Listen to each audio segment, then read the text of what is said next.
I'd say to remember just a few hours before this deadly shooting happened in Minneapolis, J.D. Vance was giving an interview with Jesse Waters where he said that he thinks Tim Walz should resign because it's a separate issue because of all of these allegations of fraud. in Minnesota. So Walz is out there now saying that he thinks he might have to mobilize the National Guard in Minnesota to protect Minnesotans from federal officers and ICE officers who are endangering the community. We would expect to hear from the Vice President in a minute about that, and also about this litmus test that J.D. Vance sees.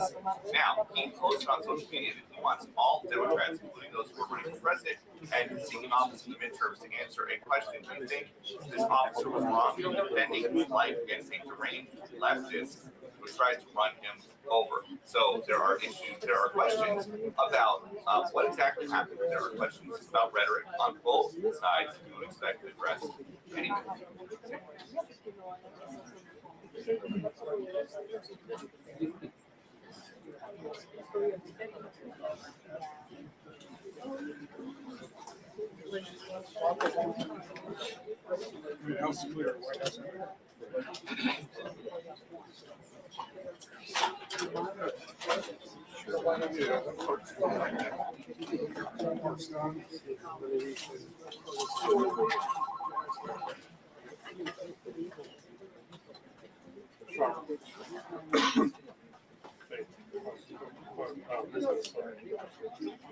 Hey Jerry, sorry, hold on 1 second. Give me 1 second. I'm just finished.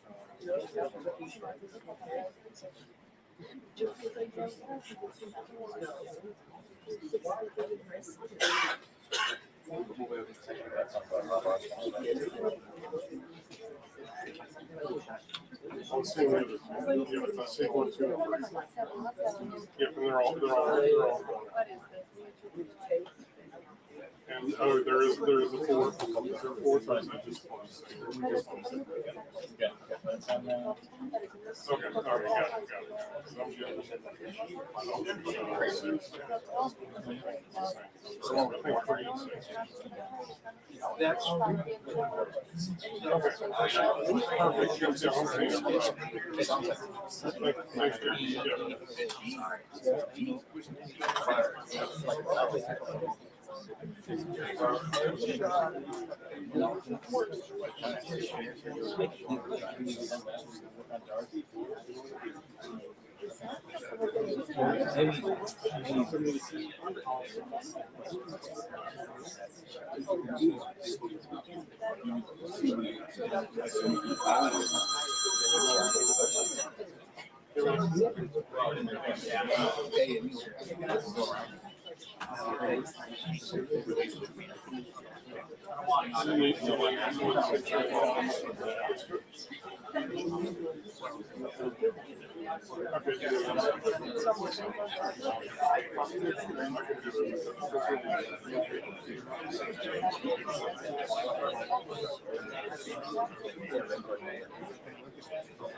Puse la mía ahí.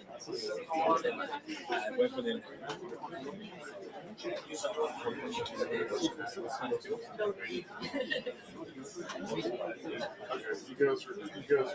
guys are doing 6. Let me know what you're doing. Thanks, man.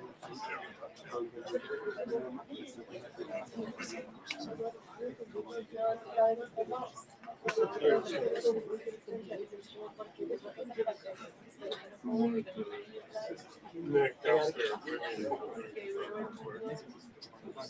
All these are free cameras upstairs. Right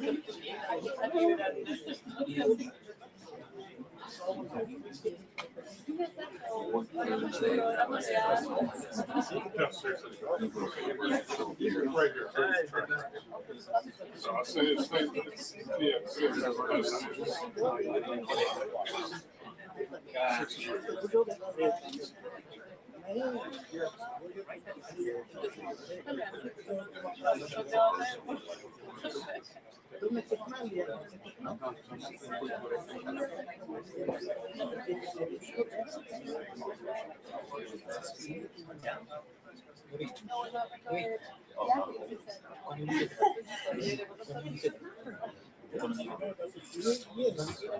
Antes de mayo. Porque en mayo está el... Espera que pregunto.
You gonna want to the next second?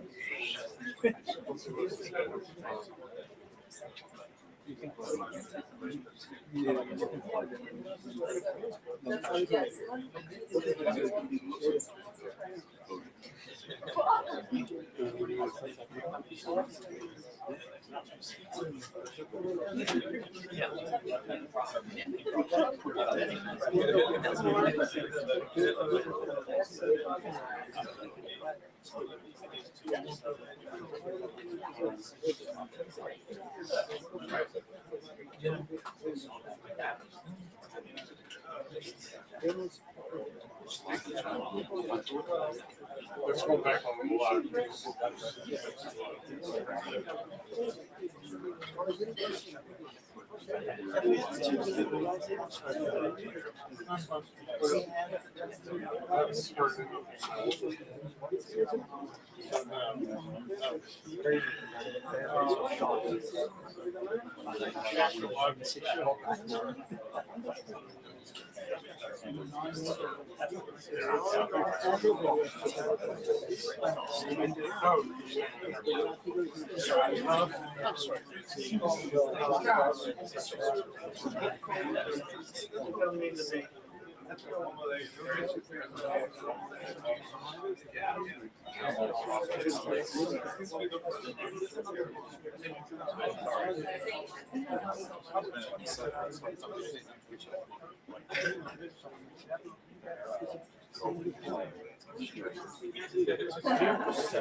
Rob not coming in Greenland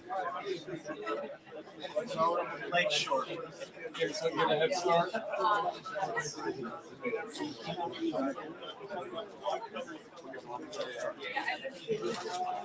There's nothing green about it. Pimento cheese. Man, You're doing that now? this is my lunch. When would you like to eat? You know what? You enjoy it any way you like.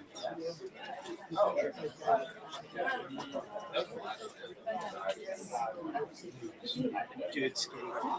Pimento cheese and ham. Did you ever enjoy a pimento cheese sandwich from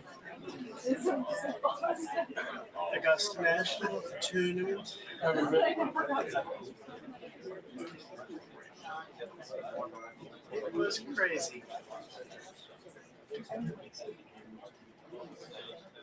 Come on, fancy pieces of white bread. They're wrapped in green silk. So one of them falls out of the basket or blows in the wind, it won't be seen on TV. All the sandwiches are wrapped in green silk. I used to love it over there. It was so good.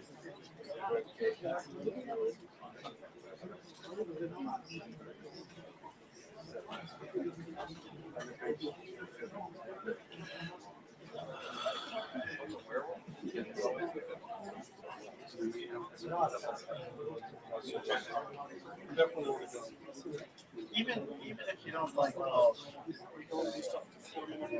bizarre, it's a bizarre thing to see.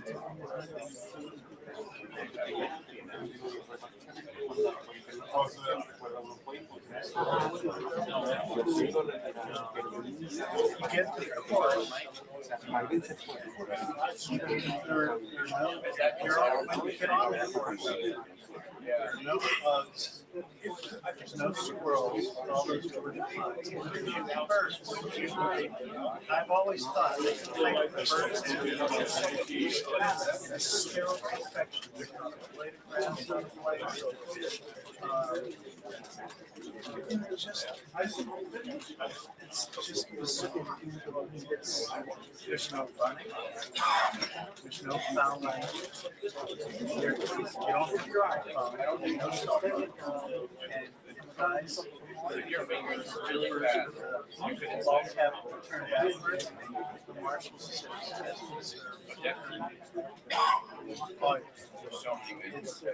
there's no stepping out of line. Because if you do, it's I can tell you stories.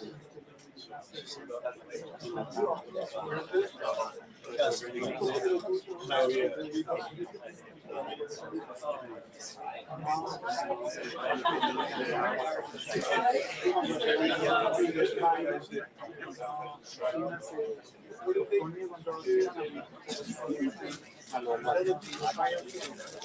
Oh, because of that lady wearing a bird.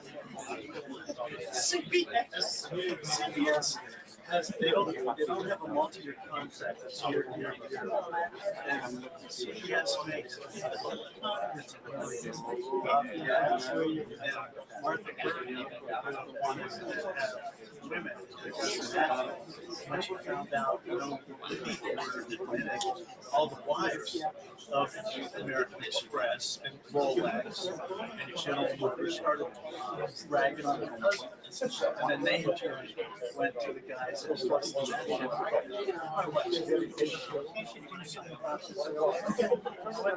year, no commercials. They give some bus, they're $300.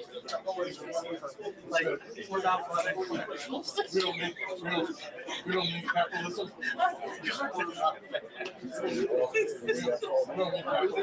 You know, some of these are right, just the first things. Yeah, but now, yeah, there's Matt. They've let Carl Short here. Yeah, there's women now that are just I forgot about that. Oh, God, was that funny.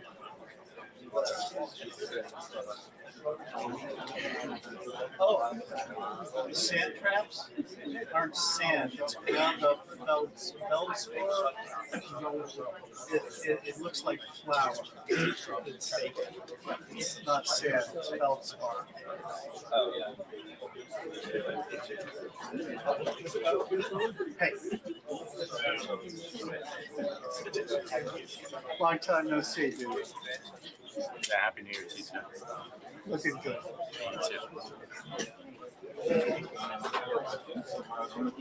Hey, Dan, I like that last one.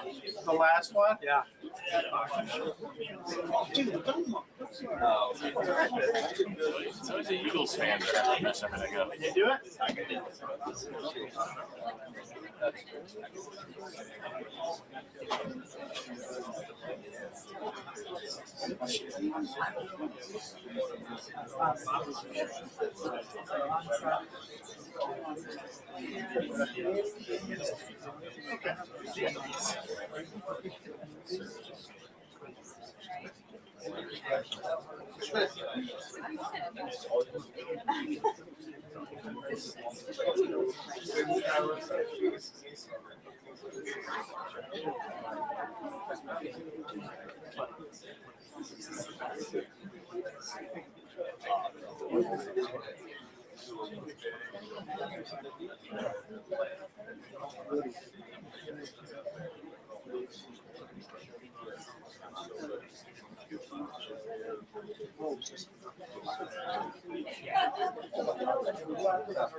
I'm sorry. No. That's fine.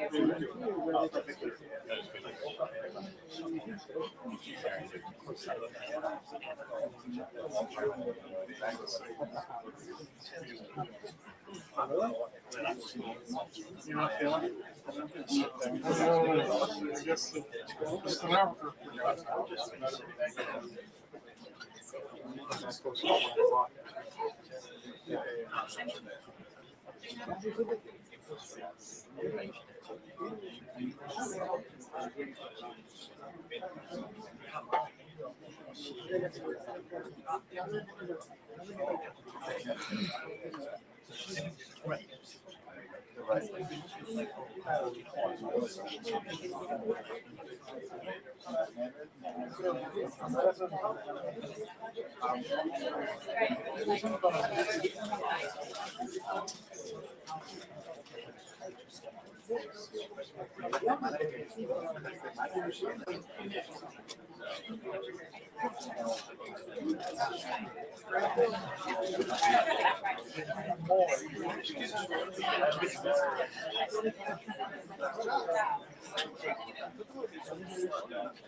Hey, Robert.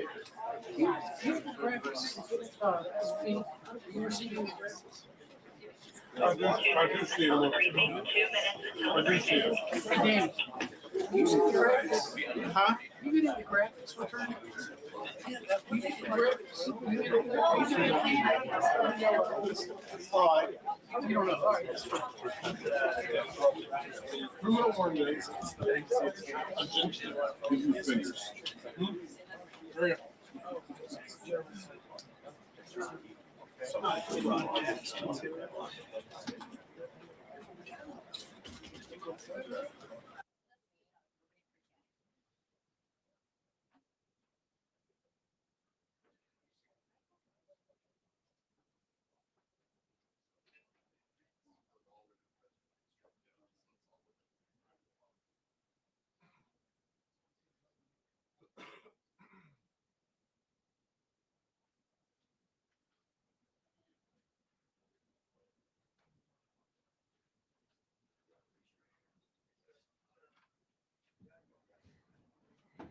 Good afternoon, everybody.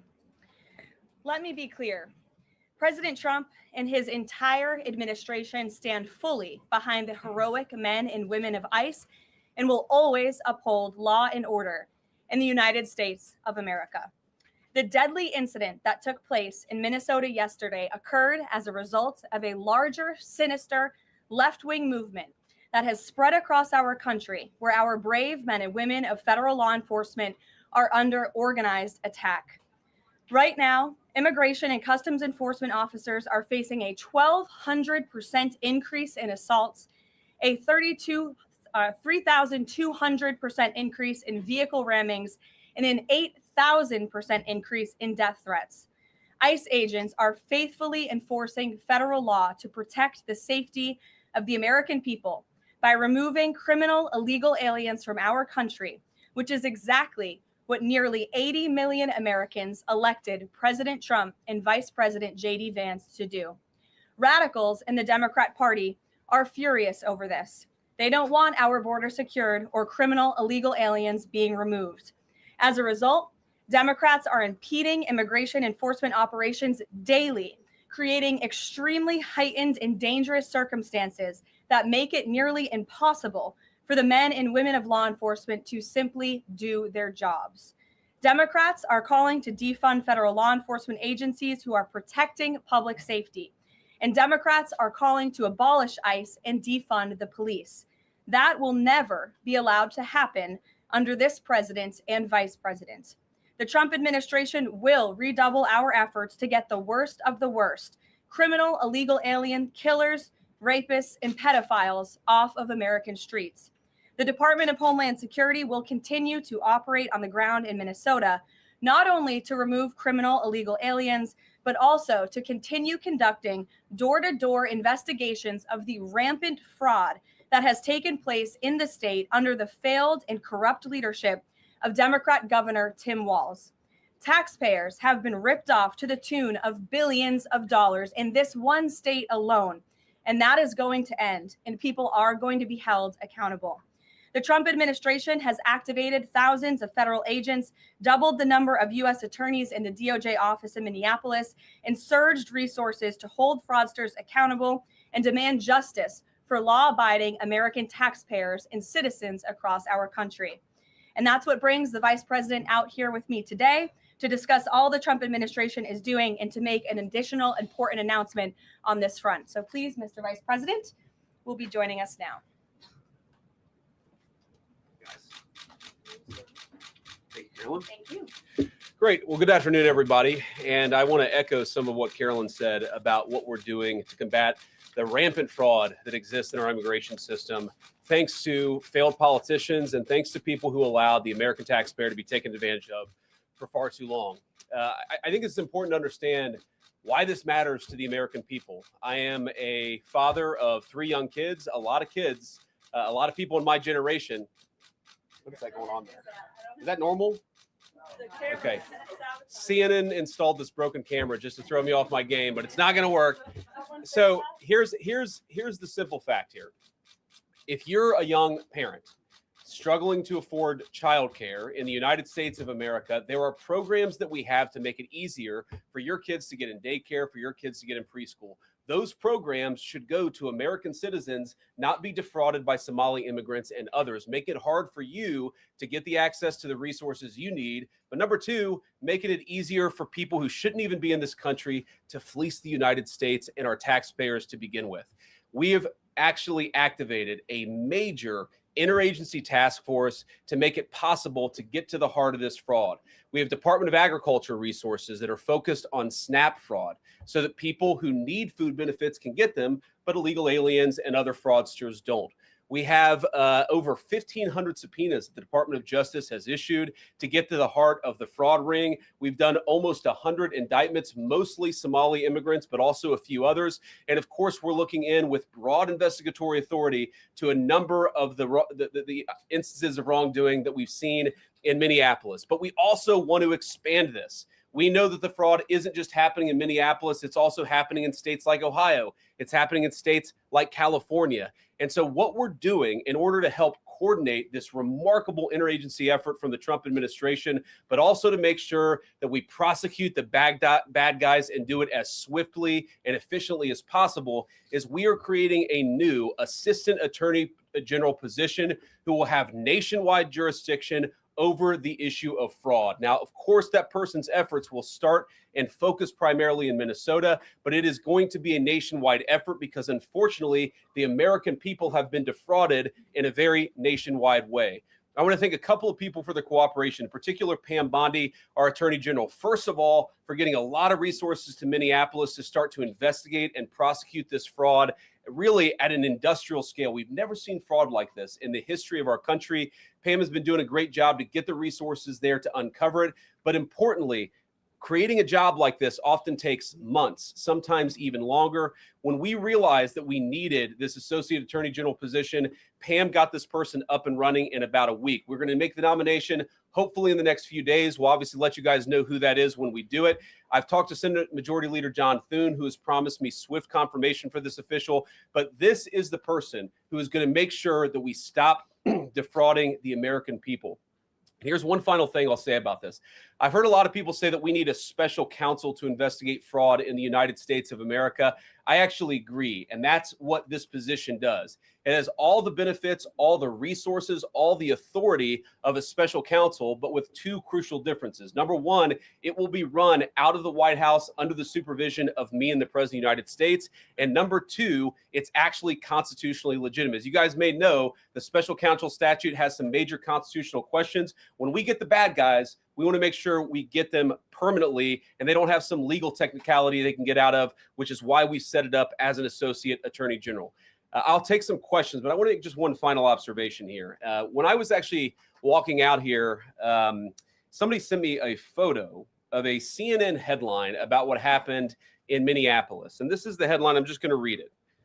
Outrage after ICE officer kills U.S. citizen in Minneapolis. Well, that's one way to put it, and that is the way that many people in the corporate media have put this attack over the last 24 hours. And I say attack very, very intentionally because this was an attack on federal law enforcement. This was an attack on law and order. This was an attack on the American people. The way that the media, by and large, has reported this story has been an absolute disgrace, and it puts our law enforcement officers at risk every single day. What that headline leaves out is the fact that that very ICE officer nearly had his life ended, dragged by a car 6 months ago, 33 stitches in his leg. So you think maybe he's a little bit sensitive about somebody ramming him with an automobile. What that headline leaves out is that that woman was there to interfere with a legitimate law enforcement operation in the United States of America. What that headline leaves out is that that woman is part of a broader left-wing network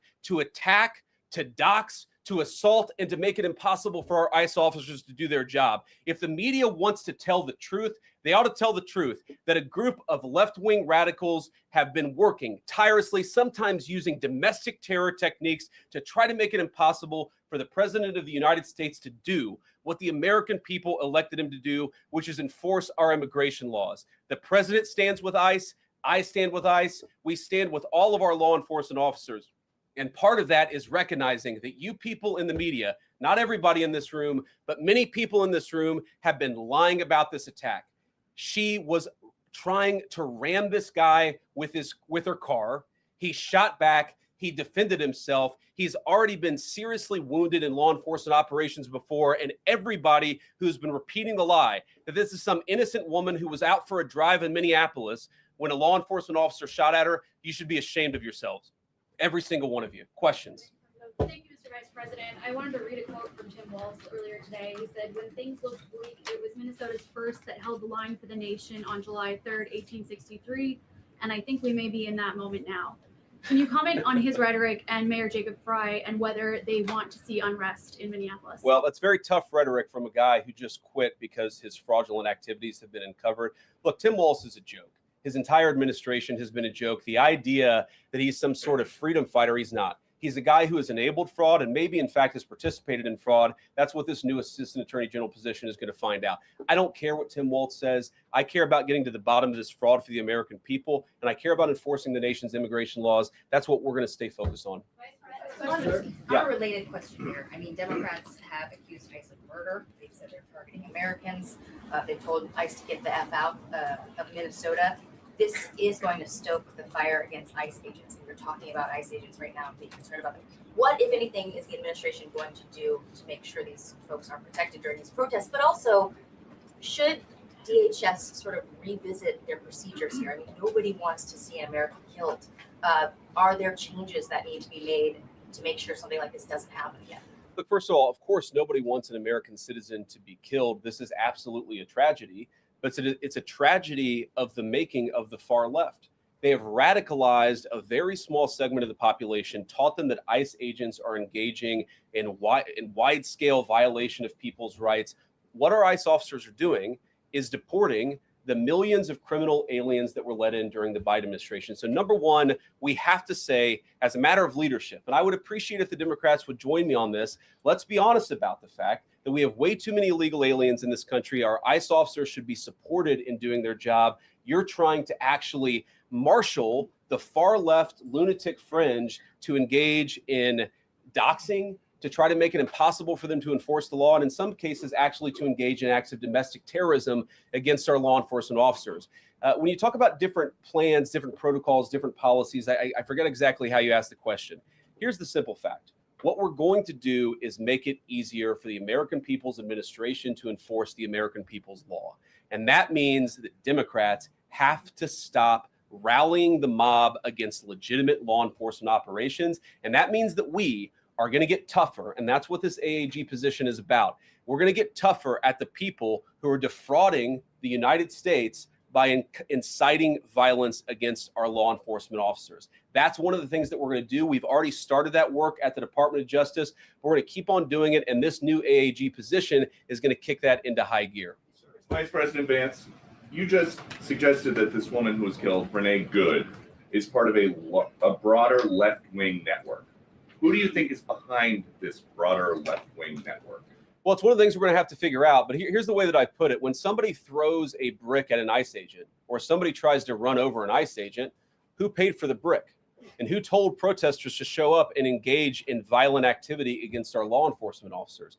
You see, just with this most recent terrible incident in Minneapolis, you see friends of this woman's or other people who are eyewitnesses saying basically that she was there to engage in obstruction of a legitimate law enforcement operation. How did she get there? How did she learn about this? There's an entire network, and frankly, some of the media are participating in it, that is trying to incite violence against our law enforcement officers. It's ridiculous. It's preposterous. And part of our investigatory work is getting to the bottom of it. Who's funding it? Who's supporting it? Who's cheerleading it? And of course, if there's illegal activity related to that, we're going to get to the bottom of that and prosecute it where we can. Vice President, thank you for taking questions today.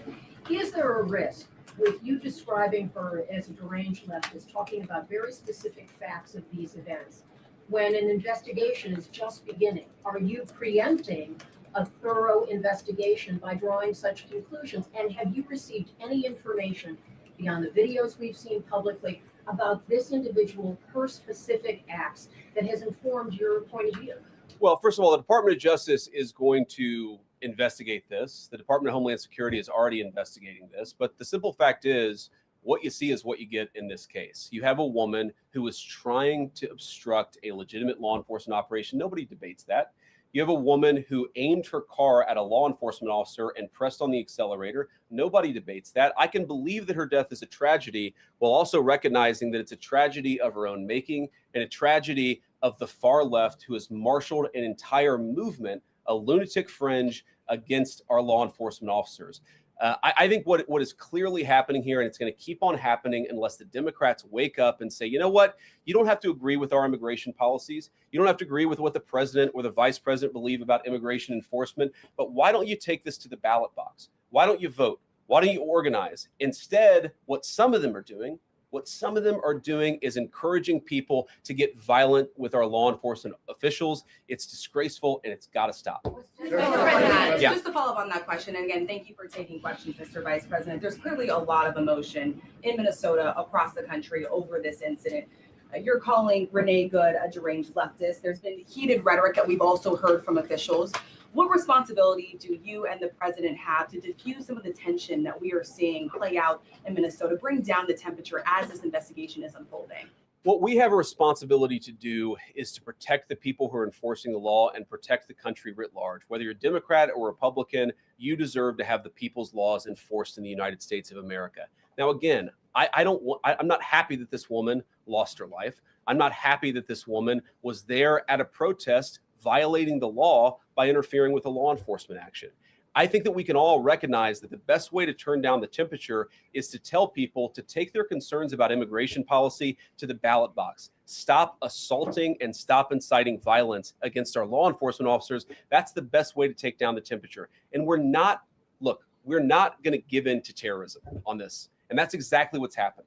People trying to antagonize, to commit acts of violence. They throw bricks at them. Sometimes they shoot at them. Sometimes they dox them. Sometimes they go to their place of residence and harass their families. This is classic terrorism. And we cannot say that when a far left fringe is inciting violence against our brave law enforcement officials, that we're no longer going to enforce the law. That's rewarding the very people who are engaged in this garbage. The actual reward that they just got is a new assistant attorney general who is going to prosecute and investigate this stuff even more aggressively than before. Yeah. Thanks for taking my question. So the head of Minnesota's investigations agency says that the U.S. Attorney's Office has essentially cut off the state investigations agency's access to the investigation. What is the precedent for that, and why shouldn't the Minnesota officials on the ground have access and evidence to work on this investigation? First of all, I wish the state officials in Minnesota would investigate why you have so many people who are using their vehicles and other means to actually interfere with a legitimate law enforcement operation. The precedent here is very simple. You have a federal law enforcement official engaging in federal law enforcement action. That's a federal issue. That guy is protected by absolute immunity. He was doing his job. The idea that Tim Walz and a bunch of radicals in Minneapolis are going to go after and make this guy's life miserable because he was doing the job that he was asked to do is preposterous. The unprecedented thing is the idea that a local official can actually prosecute a federal official with absolute immunity. I've never seen anything like that. It would get tossed out by a judge. So what I'd like Minnesota to focus on is the real issue, that they're encouraging people. Minneapolis officials are encouraging people to commit violence against ICE officials. It's ridiculous. It's got to stop. Go ahead. Mr. President, thank you. You said earlier that there's a left-wing network to attack, to dox, to assault, and make it impossible for ICE officers to do their job. You told my colleague just now that there's an investigation going on into that network. Yep. So if everything that you say is true, how does being part of that network justify being shot?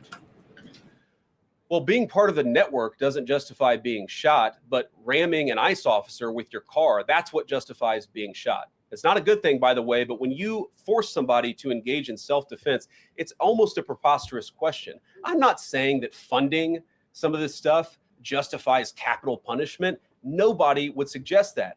The reason this woman is dead is because she tried to ram somebody with her car and that guy acted in self-defense. That is why she lost her life. And that is the tragedy. Now, there may be other violations of the law and other penalties that are associated with those violations of the law. For example, if you are funding violence against our law enforcement officers, I'm not a prosecutor. My guess is that's not the sort of thing that earns capital punishment, but it should sure as hell earn you a few years in prison if you're funding the effort to try to assault our law enforcement officers. What is, I'm sorry, guys, what's going on here? You guys are meant to report the truth. How have you let yourself become agents of propaganda of a radical fringe that's making it harder for us to enforce our laws? You just asked me a question that presumed that the reason why this woman died is because she was engaged in legitimate protest. She tried to run somebody over with her car, and the guy defended himself when that happened. Next question. The investigation is still ongoing. I said next question. Mr. Vice President, I mean, you presumably watched the video yourself. There's not the slightest doubt in your mind, having viewed it, that the victim, you still believe that she deliberately tried to ram him despite seeing this video. Look, I don't know what is in a person's heart or in a person's head, and obviously we're not going to get the chance to ask this woman what was going on. What I am certain of is that she violated the law. What I'm certain of is that that officer had every reason to think that he was under very serious threat for injury or in fact, his life. What I'm certain of is that she accelerated in a way where she ran into the guy. I don't know what was in her heart and what was in her head, but I know that she violated the law, and I know that officer was acting in self-defense. It raises an interesting point, though. Look, if people want to say that we should have a legitimate debate about, what was she really doing, right? Was she panicking when she drove into this officer, or was she actually trying to ram him? That's a reasonable conversation.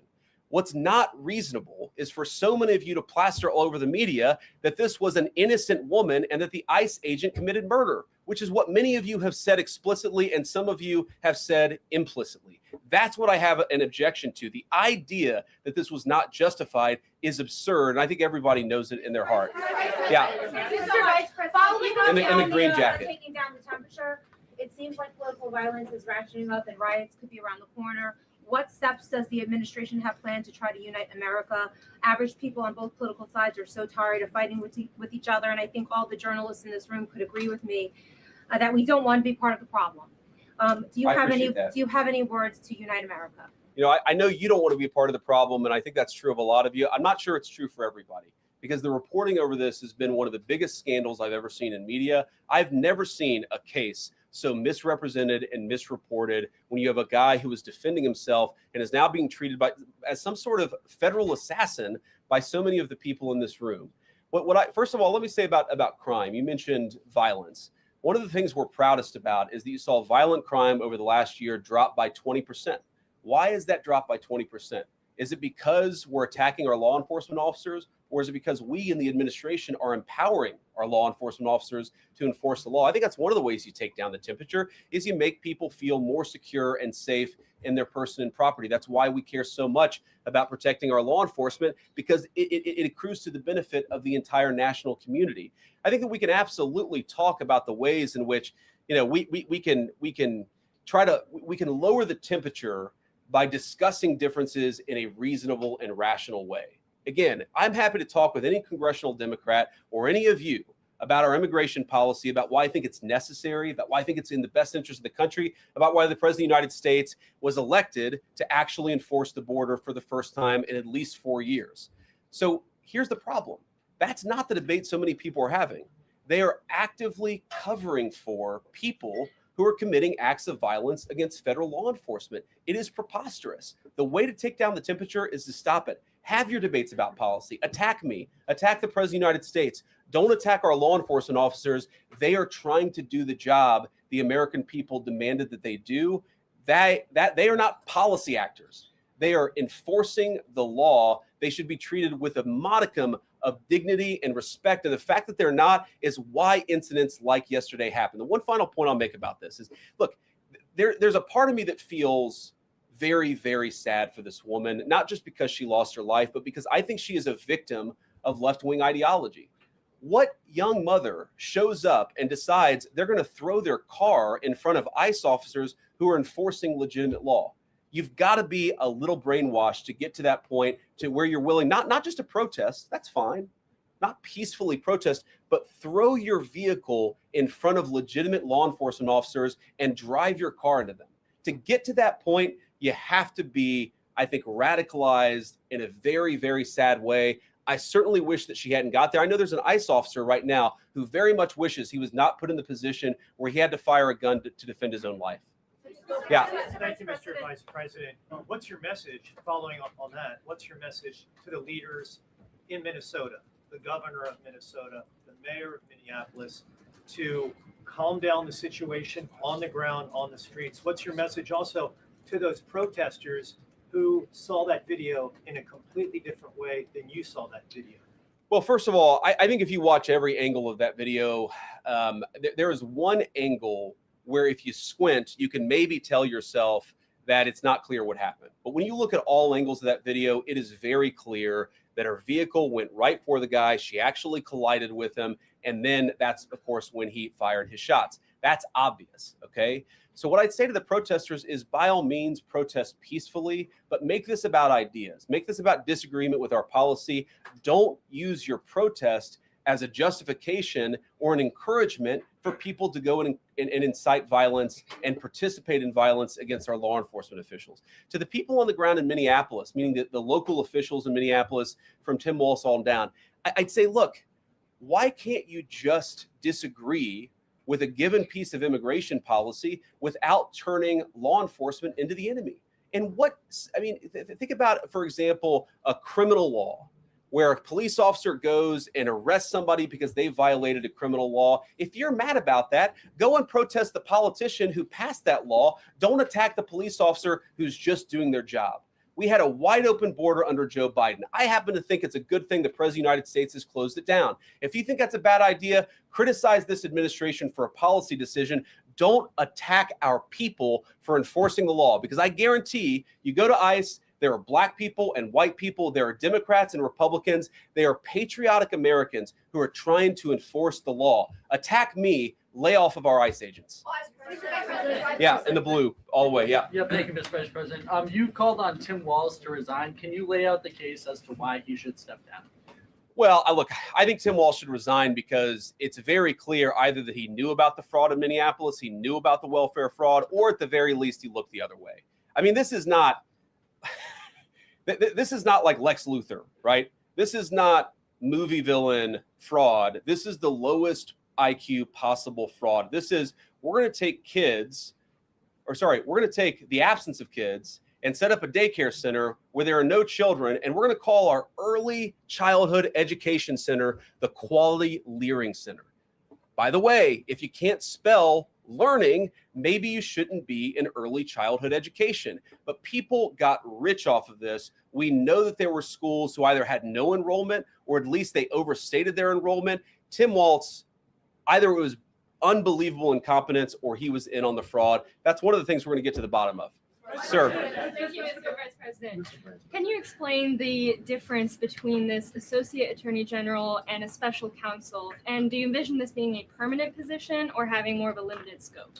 Well, it's going to be permanent until we get to the bottom of what's going on. So I think it's going to last for at least the remainder of the administration. What's different about it from a special counsel is, if you remember, the Jack Smith case where the special counsel was found unconstitutional, one of the big issues there is that person was not an appointed person, completely aside from all the other issues, that the person was a lunatic and that the case had no merit. There was a fundamental constitutional issue, which is that he had not been appointed by the president and he had not been confirmed by the United States Senate. An assistant attorney general, what that's going to allow us to do is appoint this person, have them confirmed by the Senate. That's one difference. The more substantive difference is that this person is going to be part of a very broad interagency White House that's being led from the President of the United States on down. And that's going to give them the resources, the access to material and information to make this person more effective. think a lot of people have asked, how are you really going to get to the heart of the fraud? We've been asking ourselves that question for the past couple of months,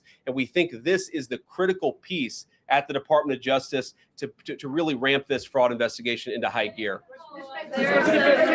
In the red tie, yeah. Vice President Vance, I wanted to ask, what's your message to far leftist agitators who feel emboldened to obstruct ICE activity in Minnesota and around the country? Well, I think they shouldn't feel emboldened because now they have an assistant attorney general who is going to prosecute and investigate their fraud and their violence more aggressively than it has ever been investigated in the United States of America. We are doing so much to try to find the financing networks and the domestic terrorism networks that legitimate this violence, that fund this violence, and that, of course, engage in the violence. These people should not feel emboldened because they have, for the first time, maybe in American history, an administration that is not going to tolerate political violence of any kind from anywhere. Yeah. We made clear today that the entire weight of the federal government is behind these ICE agents and this ICE agent in particular. There is still a federal investigation happening on the ground. Does that mean that they are not looking into this ICE agent at all? They are just focused on the woman who was in the car? What is the investigation if the federal government has already determined that its weight is behind this ICE investigation? So what do you mean? When you say investigation, do you mean investigation of the shooting yesterday or of the fraud that's happening in Minneapolis? Yesterday. Okay, look, DHS, as I understand it, has an investigation already ongoing. I know that other organs of our government are looking at this. So yes, there's certainly an investigation that's happening right now. But as part of the broader fraud investigation, a lot of what we're doing with the Department of Justice has already started. We've got over 1,500 subpoenas. We've got people this morning, actually, we're going door to door to actually knock on some of these fraudulent care centers, these fraudulent social services organizations to get to the bottom of what's going on there. So the investigation in some ways has already been ramping up into the anti-fraud element for at least a few weeks. What we're trying to do is supercharge it and make sure there's a designated person within the Department of Justice who completely controls that particular focus. Just to follow up on that, Mr. Vice President, on the agent, is he still on duty or has he been placed on leave, on administrative leave? And what really was the target of the operation on Wednesday? ICE operation on Wednesday? Well, first of all, it was a legitimate law enforcement operation. We were going door to door to try to find criminal illegal aliens and deport them from the United States of America, because if you come to our country illegally in violation of our immigration laws, then we have the mandate, and in fact, we have the legal duty to enforce those immigration laws. Whether he's been placed on administrative leave, I don't know the answer to that question. I'd refer it to the Department of Homeland Security, and they can follow up. I will say, look, I would appreciate everybody saying a prayer for that agent. Look, in the past 6 months, he has been hit twice by a motor vehicle. One time, the first time, it led to over 30 stitches and very serious injuries to his legs. This is a guy who's actually done a very, very important job for the United States of America. He's been assaulted, he's been attacked, he's been injured because of it.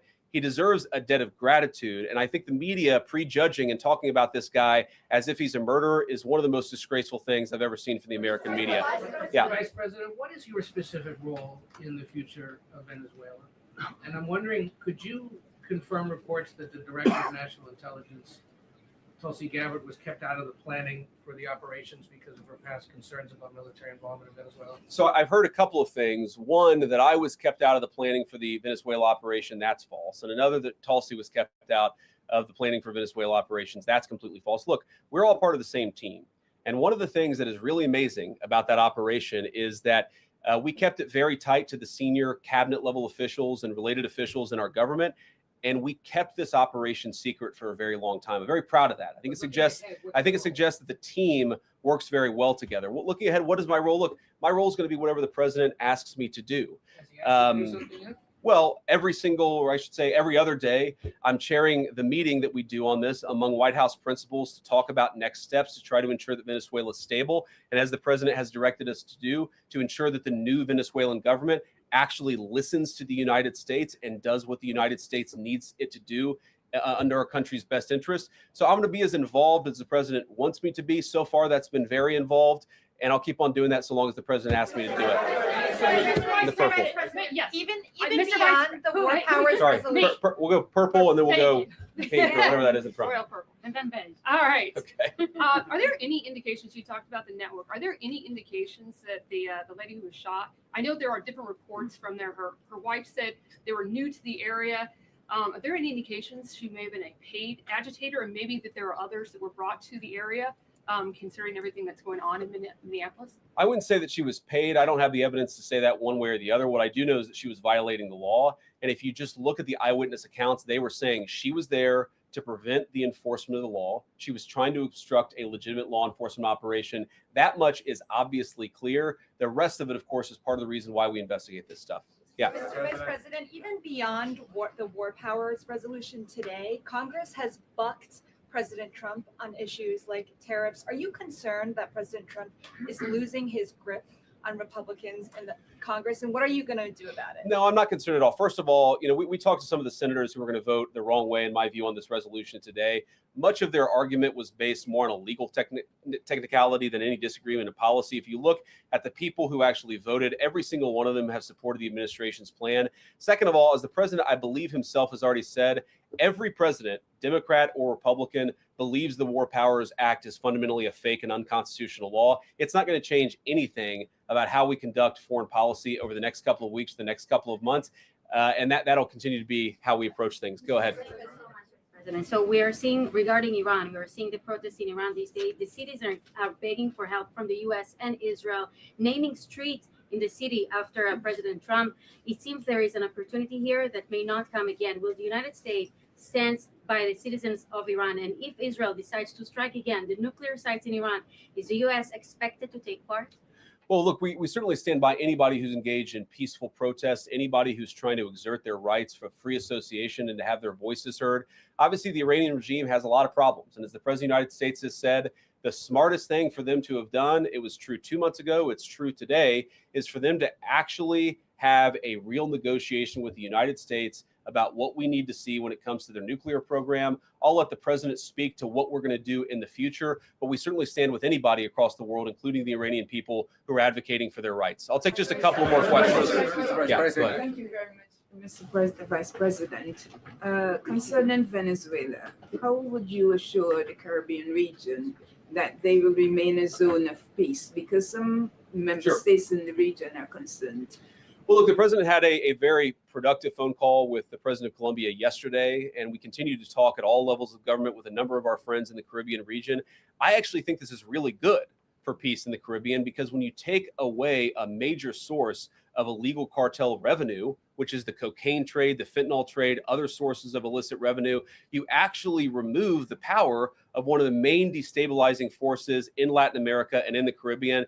I really do think, look, we say it all the time, this is the president of peace. One of the ways that you establish peace in your own hemisphere is to make it clear that the United States is going to be respected, that the United States is willing to take power away from criminal cartel organizations and give it to legitimate governments. That's how we see the future of the Western Hemisphere, and we think it's going to be much more peaceful than it was certainly under Joe Biden. I'll take one more question. Go ahead. Mr. Vice President, thank you. On Greenland, do you have a message for European leaders? Many in Europe reject the idea that the island could be for sale. Well, first of all, Secretary Rubio, I believe, is meeting with the leaders of Denmark and Greenland next week. I want to say it is, but maybe it's the week after that. We'll continue to deliver some of these messages in private, some of them in public. But I guess my advice to European leaders and anybody else would be to take the president of the United States seriously. What has he said about Greenland? Set to the side the crazy overreactions that I've seen from the press and from certain people in Europe. What has the president said? Number one, Greenland is really important, not just to America's missile defense, but to the world's missile defense. Number two, we know that there are hostile adversaries that have shown a lot of interest in that particular territory, that particular slice of the world. So what we're asking our European friends to do is to take the security of that landmass more seriously, because if they're not, the United States is going to have to do something about it. What that is, I'll leave that to the president as we continue to engage in diplomacy with our European friends and everybody on this particular topic. And again, thank you all for listening. Thanks for taking questions. And I just ask you, look, this is politics, and often Republicans and get in arguments with the press about things. I understand that.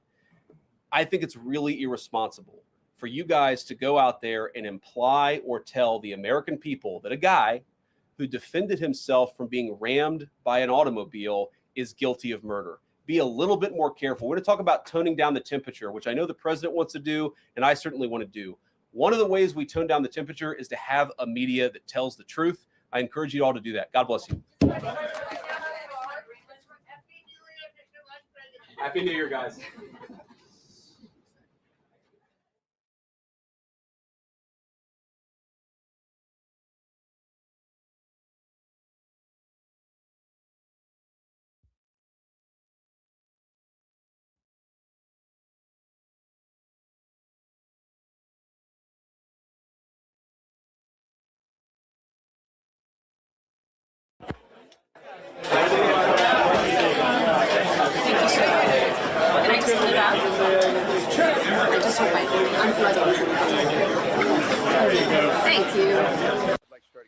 morning, extending sympathies to Renee Good's wife and child, to the rest of the family.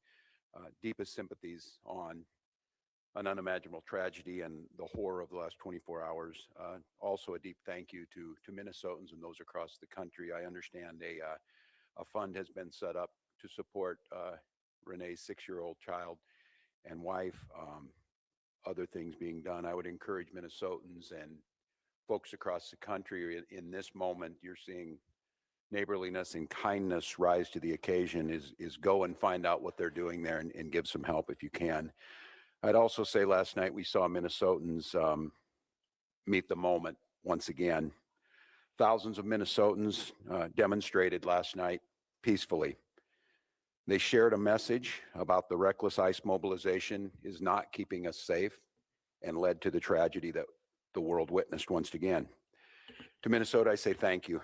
There's strength in numbers, there's power in peace, and what we saw was a beautiful vigil to a life that we're starting to learn more about.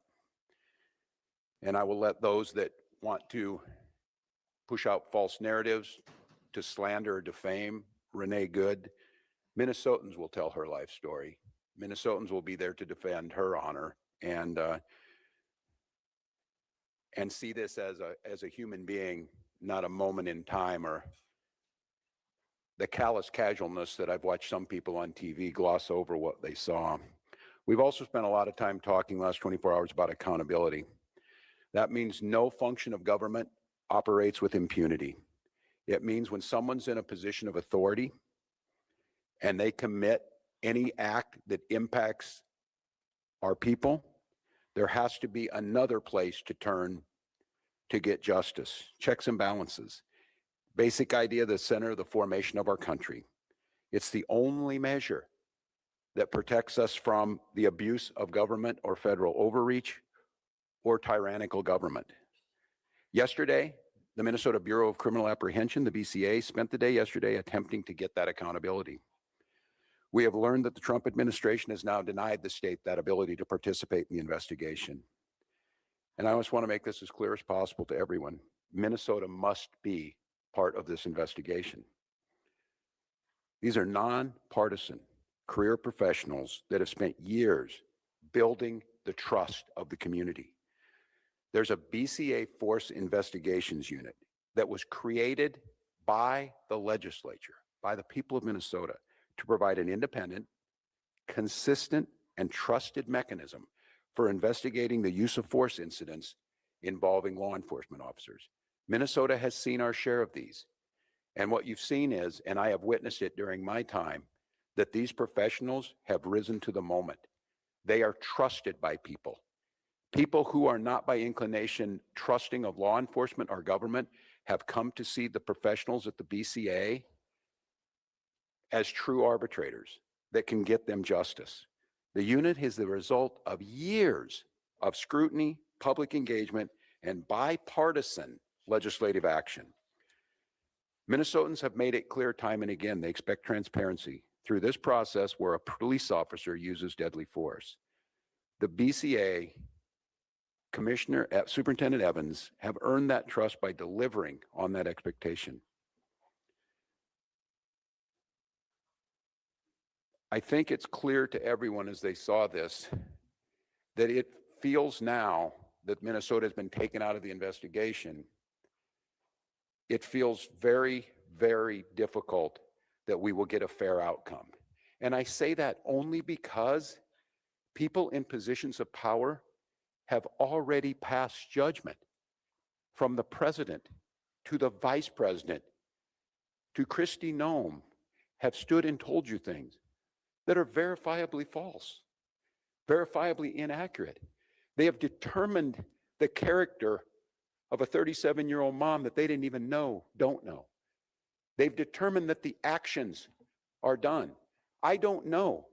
I've not used inflammatory terms of what happened. I've asked us to find the answers. The only way we find the answers is a thorough investigation by nonpartisan professionals. We've delivered that. We've been able to do it. We've earned the trust. And when I say that, the trust of BCA, and I tell Minnesotans the trust of law enforcement here. Everyone knows globally, certainly here, that George Floyd, who was murdered a few blocks from this site, tore at the soul of who we were. But we healed, we built back trust. Chief Brian O'Hara came in and took one of the most difficult jobs in America of building back trust in the police force in Minneapolis after Derek Chauvin murdered George Floyd. And he's earned that. And he's level, and he's fair, and he's asking for that. And so Minnesotans, I will continue to press that we be part of the investigation, that we do the investigation, so that Minnesotans can trust what the outcome is. I don't have a predetermined notion. Yes, I saw the video. Yes, I saw that. But a thorough investigation will see what happened before that. It will take all factors in, and it will come up with a fair and just conclusion. And we will accept that. Very, very difficult for Minnesotans to think in any way this is going to be fair when Kristi Noem was judge, jury, and basically executioner yesterday. That's very, very difficult to think that they were going to be fair. With that being said, Minnesotans, we've risen to the occasion so far, but it's going to get challenging. It's going to be challenging because I feel your anger. The human desire to lash out in this moment is very real.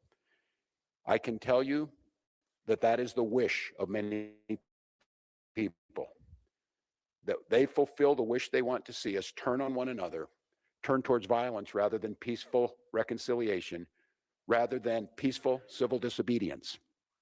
And we have to do our best to not play into that. I say this too, when I saw yesterday some of the anger, whether it's Minneapolis Police, Minnesota State Patrol, Hennepin County Sheriff's Office, Minnesota National Guard, they are there to protect and serve, as it said. They are there to protect Minnesotans.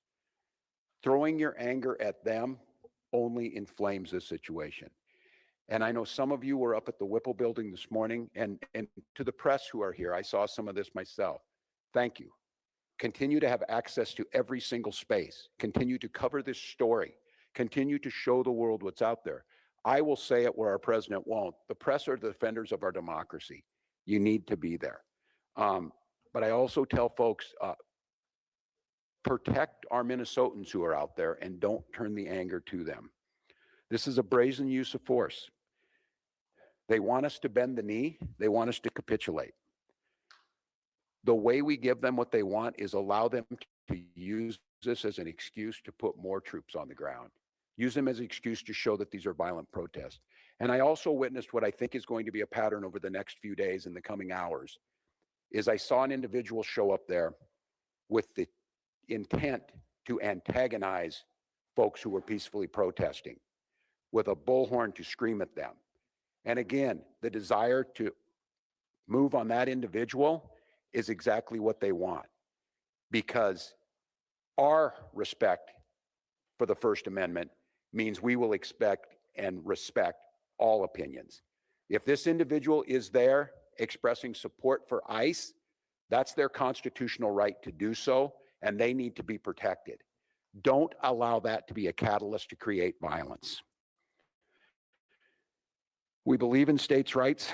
We believe the federal government needs to stay out of this. We believe that the situation has gotten worse and less safe because of their presence.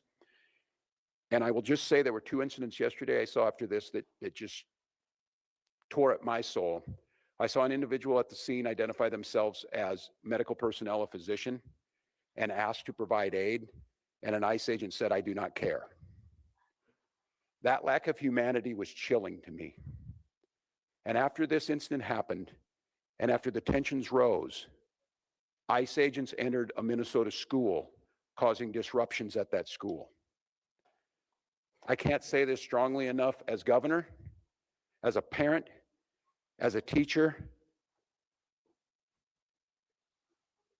To our elected representatives, Democrats and Republicans, I beg you, I implore you to tell them to stay out of our schools.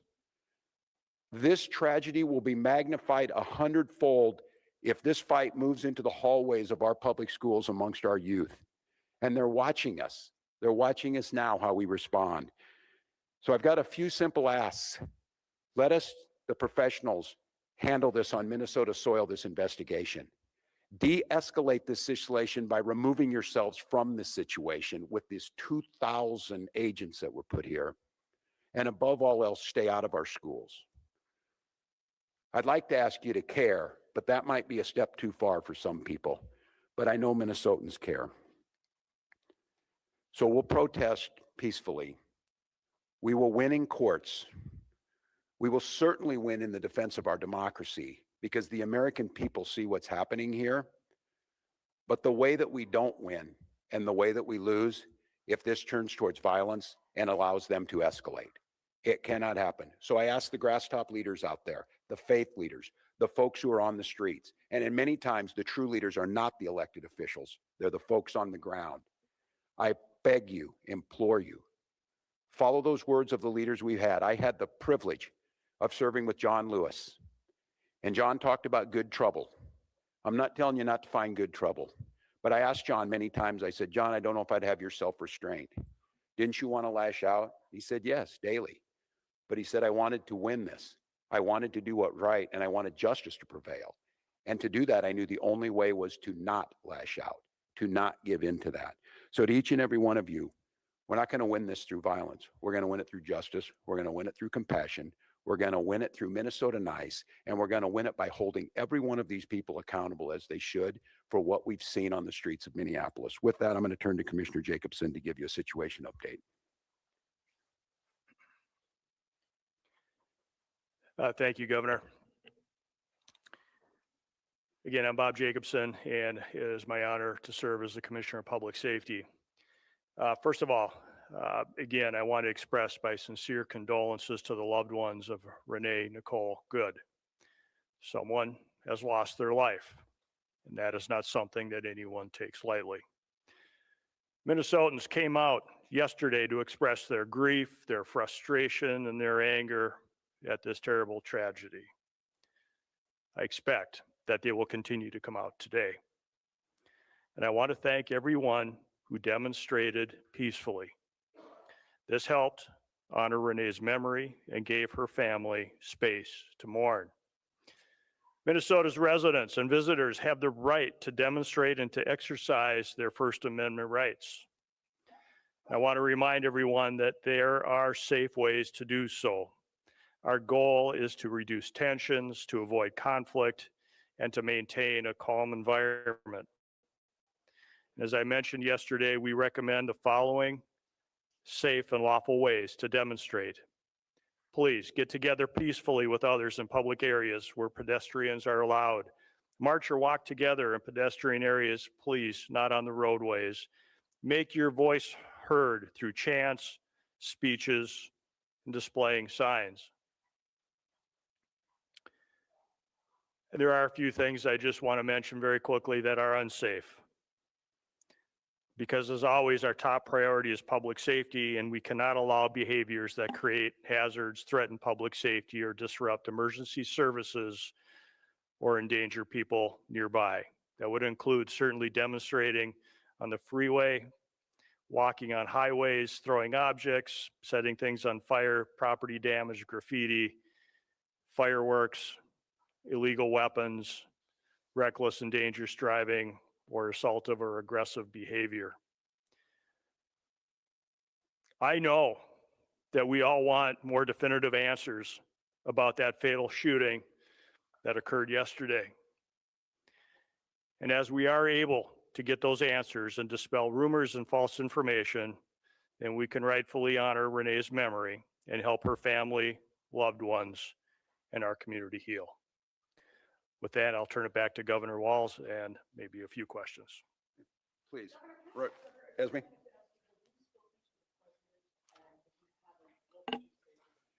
I have not. As I said yesterday, I did speak to Secretary Noem and received a lot of talking points. I will note that I asked Secretary Noem how she would have felt if President Biden had sent 2,000 troops into Rapid City, South Dakota, and she said she would have welcomed them. I leave that for the folks of South Dakota to determine. I've not spoken to the president. I would ask him, first of all, the goal here is to make America safe, is what he said. There is no verifiable evidence that any of this is making America safer. I would ask him to de-escalate in the moment, to allow Minnesotans to back up and grieve, to allow this investigation to be played out by the rule of law. I said it again, I have not passed any judgment on this. And to please, whatever it is, leave Minnesota alone. Earlier this week, I don't know if it was if something he wanted to have already made it clear. I'm exiting the stage here in a year. But I told him I have a year to continue to do what I love dearly and what I believe I've been good at, making Minnesota a better place to live. The number of calls we got today of parents asking if they should send their kids to school or not. Minneapolis had to make what I believe was the absolute correct decision to cancel school. We have students out of learning today.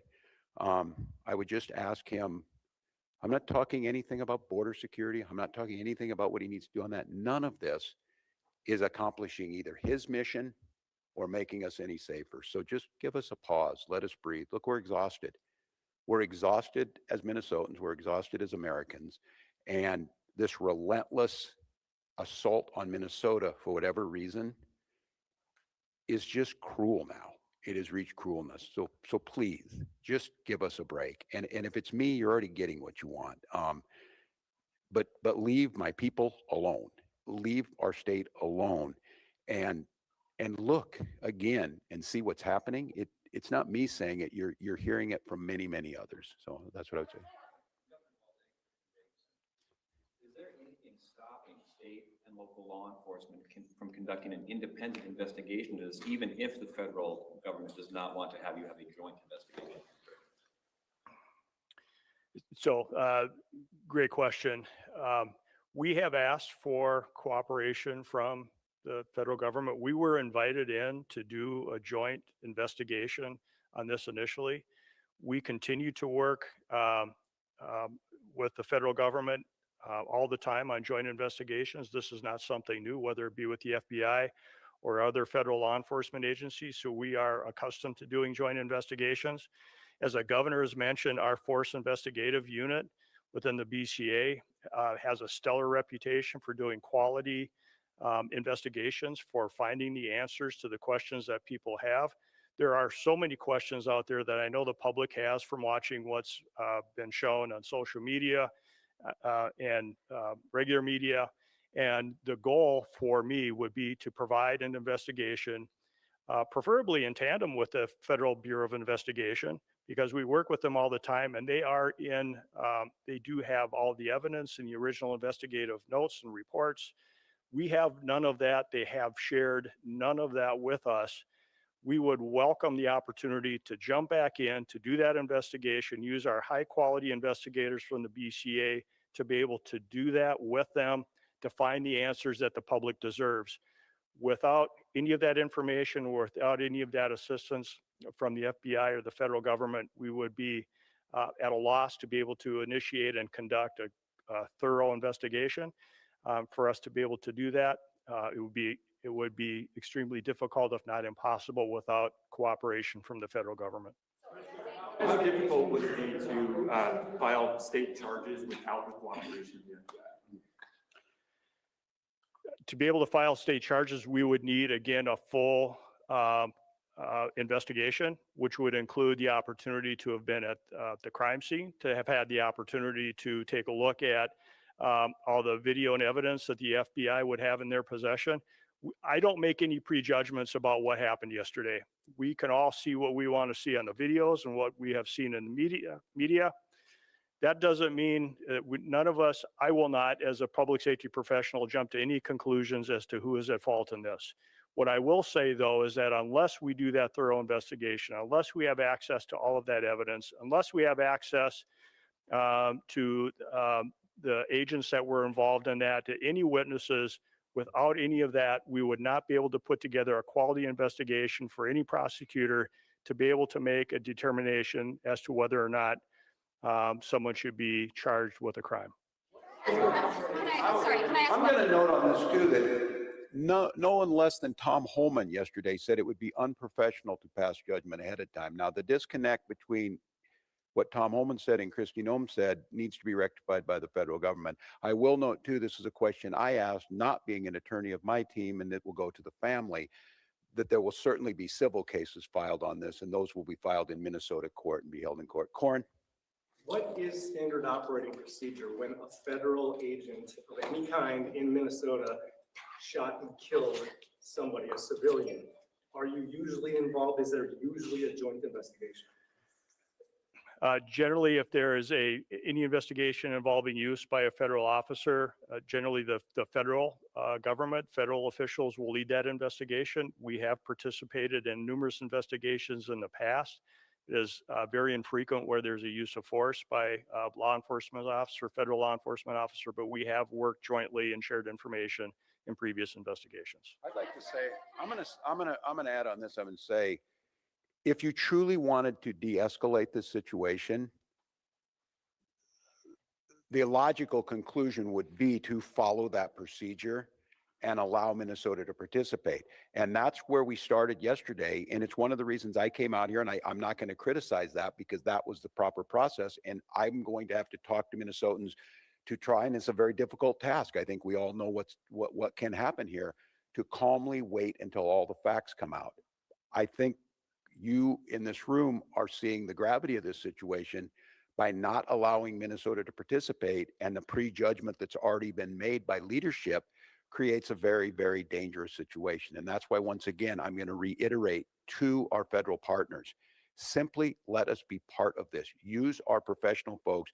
They will gain you the credibility and the trust of Minnesotans to believe the work that you're doing is honest, and it's not just a whitewash to backfill a predeceived notion. All right, so I got 10. That the state can do to put in additional protection around schools or to allow for additional e-learning days for these situations? Yeah, it's interesting, Dana, that you would ask that. We were just, as we were coming in here discussing, someone asked about that, and they mentioned Ruby Bridges, and the Little Rock folks, about escorting people in. We have not determined that yet, but it is a situation that we're going to have to explore. As I said, again, the thing that cut me deeply was watching what happened in our schools and the chaos. And I was on with Commissioner Jett this morning as he's talking to folks from St. Cloud to Duluth about what they think about today. Should we be in classes today and tomorrow in those schools, or does it pose a potential risk? And so we're trying to figure that out. I think many of the things and the lessons we learned during COVID is local communities and local schools being able to make some of these decisions in the long run probably gets us better outcomes, but we are deeply concerned with that. I'm going to come back as soon as we get any more information from all of you. We'll be in front of you again. I will reiterate, and many of you know my wife, Gwen, the First Lady, is an English and literature teacher, and we were talking about some of this, and she got asked the question, and it was when will all of this end? And what Gwen said, it will end when enough people say it will end. And I think that is sage advice. And then I couldn't help but thinking, and it scares me a little bit, I heard those words. We remembered, many of us in here in sophomore, when we read it, that the party told you to reject the evidence of your eyes and ears. It was their final, most important directive. It certainly feels like that in this moment. And so I want Minnesotans to not believe that I'm telling you not to be angry, not to be scared, not to be feeling a little bit hopeless in this moment. But I would also say this, and I saw it last night, I saw it during George Floyd, I've seen it throughout our history. When things looked really bleak, it was Minnesota's first that held that line for the nation on that July 3rd, 1863. And I think now we may be in that moment that the nation's looking to us to hold the line on democracy, to hold the line on decency, to hold the line on accountability, and more than that, to rise up as neighbors and simply say, we can look out for one another. We can have differences, but we've proved to the world going on 250 years that our democracy could hold. It feels to me like we're at one of those inflection points, that simply asking our government to give us accountability, listen to local leaders, ratchet down the rhetoric, let people feel safe in their person,